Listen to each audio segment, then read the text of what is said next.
నికృష్టులు, ఇంకా భూమి మీద ఎలాంటి తిట్లున్నా ఇవన్నీ ఈ దుర్మార్గులకి పోతాయి, ఈ ఆర్య బ్రాహ్మణులకి. Vijay Maloth royal Lambadi parliament Bhavan red fort కి భూదానం చేసిందే రాజా విక్రమాదిత్య ఎట్ హేము బూక్య గిరిజన బిడ్డ.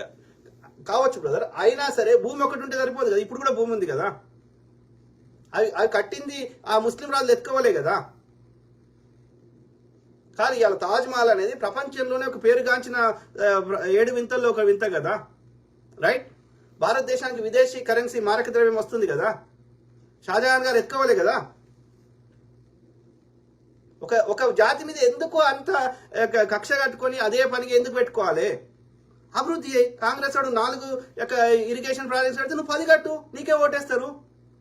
హిందువులే పోనీ, నువ్వు హిందువుల కోసమే పుట్టినా అంటున్నావు కదా, హిందువులు 84% మంది హిందువులే ఉన్నారు కదా. హిందువుల యొక్క ఆర్థిక స్థితిగతులు కాంగ్రెస్ హయాంలో బాగున్నాయా, 2014 కంటే మంది బాగున్నాయా, ఇప్పుడు బాగున్నాయా? మీరు చెప్పండి.